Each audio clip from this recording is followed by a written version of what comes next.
All right, I have a word problem here. I'm sorry, word problem, a write-up. It's a proportions write-up, but it's a data one, where instead of just telling us what x bar and s sub x is, they've given us data, we're gonna have to plug all that in the calculator. So the first thing you need to do is go to stat edit, and I've already went ahead and plugged those in, save a little bit of time on the video here. You need to do the same thing. You can go ahead and put pause and type those in right now.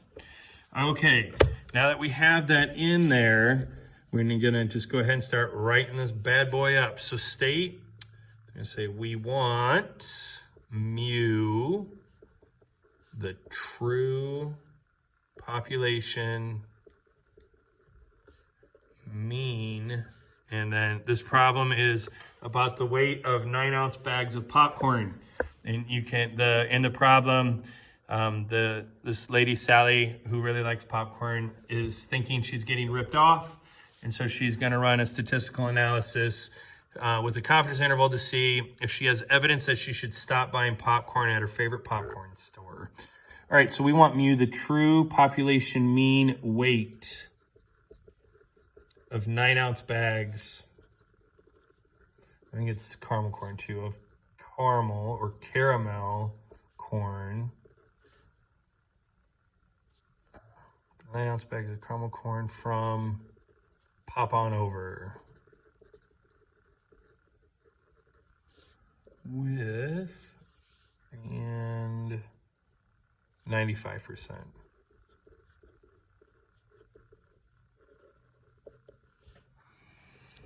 All right, so again, mu, define it, and level. Plan. One sample t interval for mu. Z and P, T and mu. Conditions. Random. 10% rule. And the large counts, which you should already be a little bit worried about that large counts one. We'll get to it in just a second. So we had a random sample of 10 bags of caramel corn. Okay, and on this one, it said the display was 100. And a lot of times we say we assume there's at least 100 bags, but we're gonna say 10 is 10% or less of 100. So the 10% rule is okay. It's exactly 10%, but that's fine.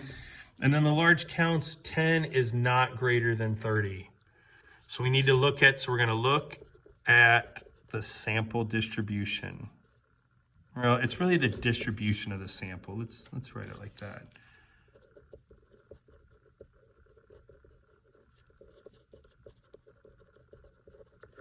Okay, excuse me, to do that, we're gonna go second y equals, and we're gonna turn on that box plot. Now mine's already turned on. When you take your test, the calculator should be reset and that should be off. So you hit enter, and you'll turn that to on. Pick the box plot that has the floating dots. Those are outliers. We want to see those outliers. Never use this graph. Not in AP Stats. And the rest of that stays the same. So then we always hit zoom 9 to graph, and there's the graph. And again, you can see there is some skewness. Really, you check, from the medium to the end point here from the far end, you're gonna check that gap versus that gap to see if they're skewed. But there's no argument, there's skewness there. But there's no strong skewness, no outliers.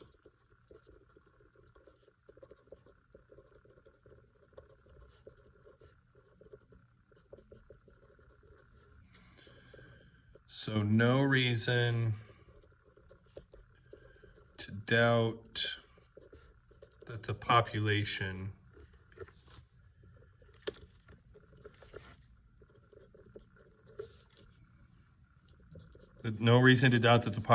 is approximately normal. All right, but then we also have to show it. So I want to recreate this graph. I'm going to try to make it pretty close to the picture I see, and it's going to make it a lot easier to scale it if it's actually drawn similar to the way you have it on your screen. Again, that's not perfect, but again, this box is clearly smaller than this one. This whisker is clearly smaller than this one.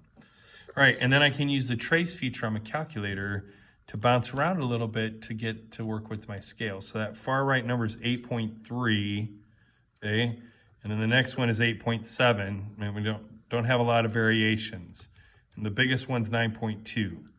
So if I flip around, I got 9 here, and then 8.88 here. So, I'm sorry, this was 9.1, 8.87. So 9's about right there. Okay, and then this was over here, all the way over here at 8.3. 8.5 is about smack dab in the middle of those. So I'm gonna go with 8.5, and then, actually, that 9 should be a little bit over to the side. You really only have to have 2 numbers on your scale, but for those of us that are not OCD but have some OCD qualities, we're going to be a little bit happier with 3, just because that's how we are. So there we go. Also, you still need to label down here. So this was the weight in ounces. Don't forget that. So many people forgot that in the group quiz. Don't do it. Let somebody else make that mistake. All right. And again, that's all just the plan. That's just all that stuff is large counts. We don't like that, but not interested in hearing anybody complain about it at the same time. All right. So we got all this stuff typed in already. So I'm going to go stat test T interval. Except this one's going to be data. So the last one I had what they call the summary statistics. Now I have the data. L1, don't mess with that. Frequency is 1, don't mess with that. Make sure this is the same, which we are at 95% this time, so I just leave that alone. Slide down to calculate, hit enter, and there it is, 8.6716 to 9.0484.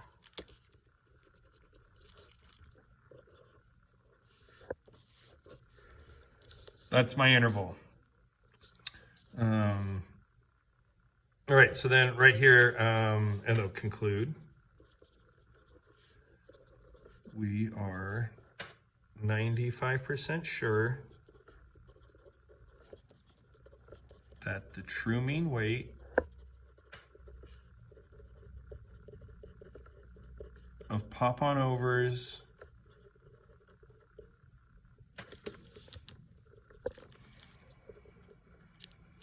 nine-ounce bags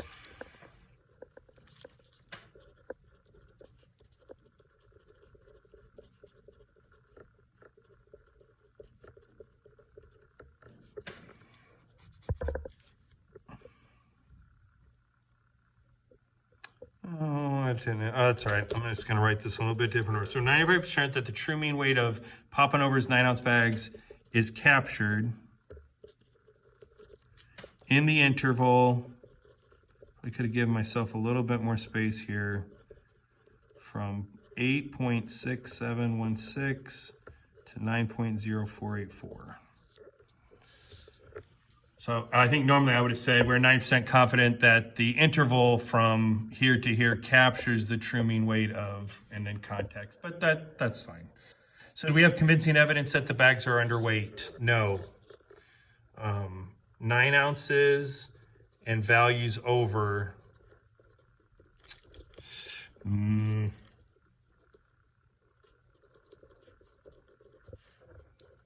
are in the confidence interval.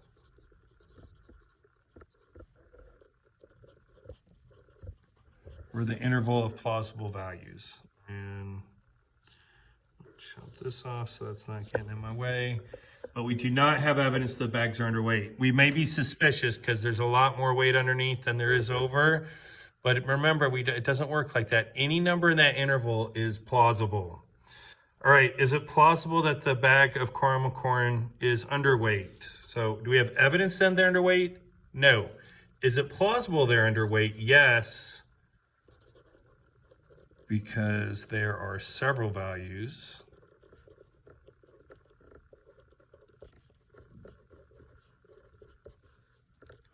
of the interval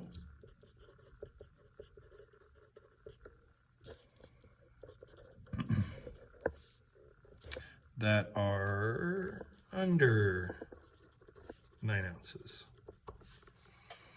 All right, and then I got one more. This is a little bit different. I'm just throwing this. I thought this is pretty good, and that was really close. That was a 95% confidence interval. So now it said, what would the confidence interval have been if we'd done an 80% confidence interval instead? Would that have made a difference for the future popcorn purchases? So I'm going to go stat, test, t-interval, but I'm going to change this to 80%, which if it's a smaller interval, those values are getting smaller. The bigger the interval, the bigger the confidence level, we'll get a bigger confidence. The bigger the confidence level, the biggest the confidence interval is, and same with the smaller. So the question is, will this one shrink it down enough that it'll pinch that right end below 9? Hopefully it's kind of obvious why I picked 80, but there it is. So if we'd have done 80% confidence interval, we would have had 8.7448 to 8.9752. And then we would have had convincing evidence.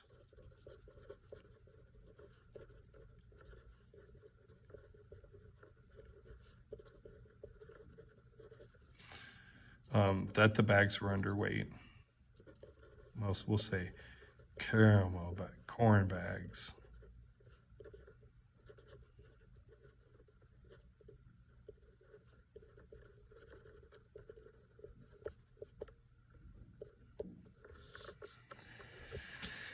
All right, so we would have convincing evidence that the caramel corns were underweight. So again, that's one thing you're gonna have, we'll talk about more as we go, is how do you decide what confidence interval or level do you need it to be?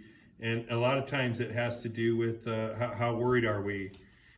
If we're talking about our restaurant closing, if we don't get enough business, we better be pretty freaking sure.